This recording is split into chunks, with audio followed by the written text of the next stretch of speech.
Hey, this is Matt. Once again, we're about 10 videos. The other paid requests. It's time for Lucas. And for those interested in requesting any type of videos, feel free to send it either directly to my PayPal or join my Patreon. Both links are down below in the info box. And this for another episode of What's New Scooby Doo. This time, the Fast and the Wormious. You can tell what that's a reference to. Kind of fun. I did say this team around 2002, 2003. The first Fast and Furious had come out, so yeah, I guess that's why they would reference it. So this episode takes place in Mexico, where the Dane is going to be part of this cross-country race, which Fred is very excited by. And this one I didn't mind. I didn't mind, I think, the racing aspect, because it made the episode feel like a faster pace. It's always on the move.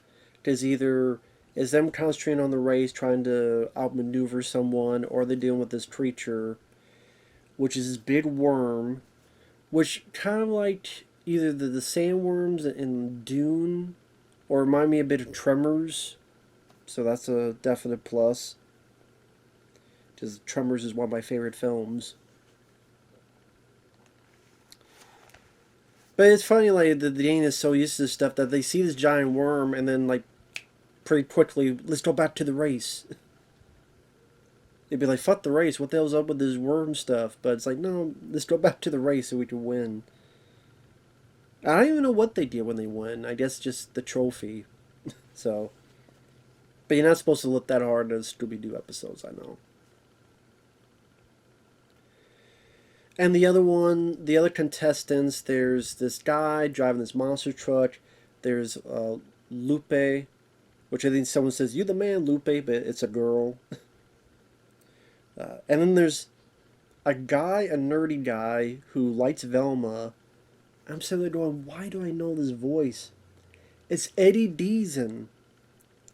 If you don't know Eddie Deason, if you look him up and you hear his voice, either A, you don't go, he really sounds like that, or B, oh my god, I recognize him. He was, I think, in the original Grease. He had a bit role in Critters 2. He had a big role in 1941. He was one of the guys trapped on the carousel because there's supposed to be a lookout in the Spielberg film 1941. If you just look up Eddie Deason, you'd be like, oh my god, either, damn, he sounds weird, or he didn't become a. It's like one of those guys that just. He has such a distinct voice. I think he would go on to do voice acting and other stuff, which fits better. But it's one of those like, oh my god, I remember that from back in the day. That voice was so distinct. I don't know how else to describe it. I'm like, oh, I know who that is.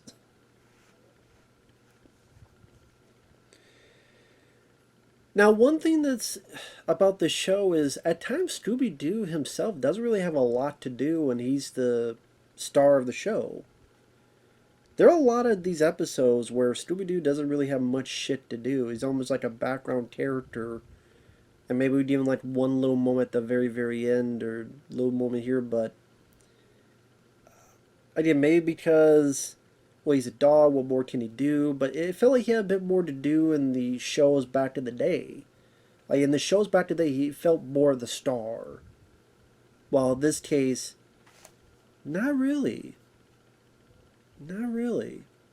That's another weird thing about this show. He just didn't really feel like the star. Like here, he really doesn't have a whole lot to do other than at one point to do shadow puppets, which that's used once to get him out of a sticky situation. And then one bit at the very end. But it's more about idea to make the whole game useful, I understand. So like Fred's driving. At one point he takes the van, they're driving on the wall to pass his monster truck. At one point they try to get gas, but the gas is messed up, so how we don't get anywhere. So Daphne makes a hydroelectric fuel source from things found in her purse, Well, I know Odysee definitely made her more useful. There's a bit where they fall into this chasm, and they're with these kind of cultists of Wormtopia. I think Daphne says, "Yeah, never trust anyone wearing a worm suit." It's good advice. It's good advice to heed to. I agree with that advice. But because it was a race, not only it made it more of a faster paced episode compared with the previous one I reviewed, 3D stretching, but also gave me a little bit of fond memories of Scooby Doo and the Reluctant Werewolf, which is one I watched a lot when I was a kid.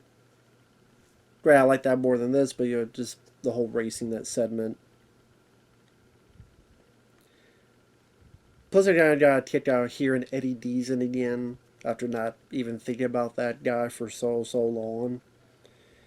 I like the look of the worm. And it's kind of like a mix of Dune and Tremors with the look of the worm. So I like the look of the creature.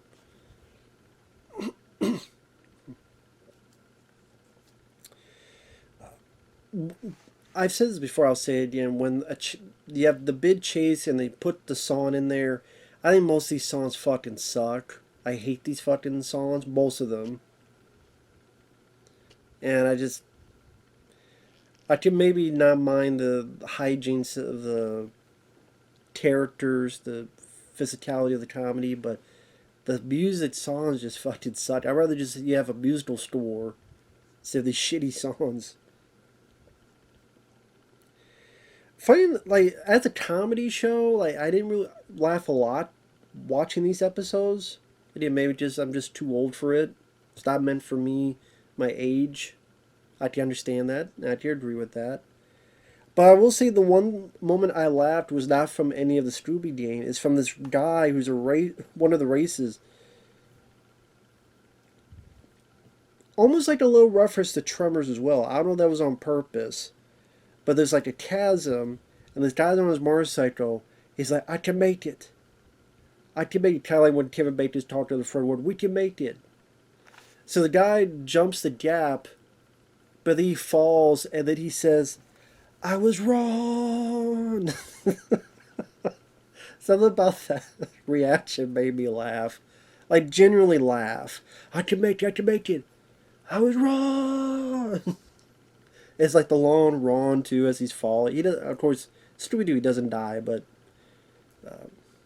when the gang is steeping the group, the cave from the Wormtopia cult members who worship this worm and hates the race, when they're trying to get out, the motorcycle's there, swerves, and then follows them out to the safety. It does give some of that stuff I liked. It does give Fred a heroic moment because spoilers. At the end, he takes the mystery machine, drives, jumps the van through the creature. And of course, it's not a creature; it's a device, robot, whatever. Crashes through it and escaped with the ejector seat. So he was able to stop the thing, which is a different change of pace. And you find out it was Eddie Deason. Eddie Deason wanted to win the race, but also seemed like he was doing it to impress Daphne. I mean, Velma. To impress Velma? Like, he really wanted to impress Velma. Which is funny because he gets arrested, but then we see Eddie Deason. Like, in one of these other episodes, we see him again, so I guess he was let out, or let out on good behavior, or just did community service. I don't know.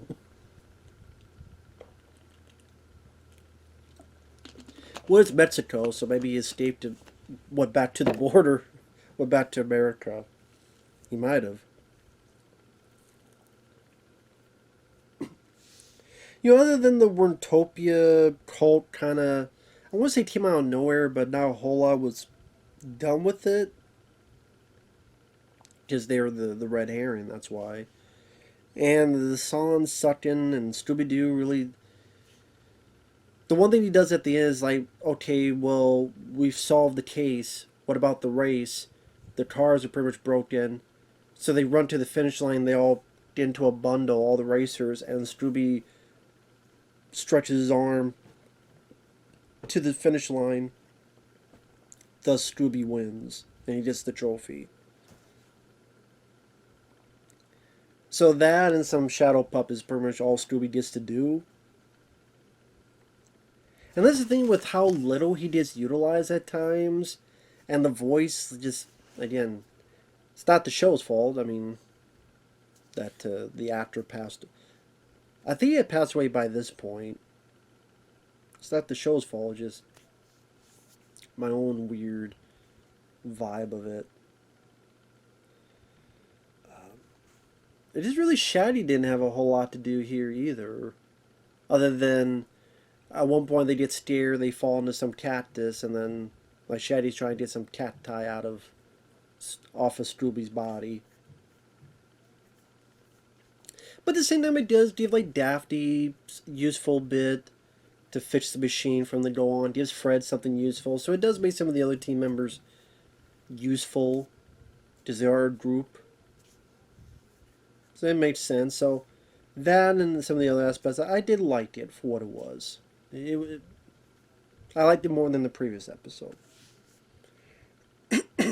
The one I reviewed, the 3D stretching one.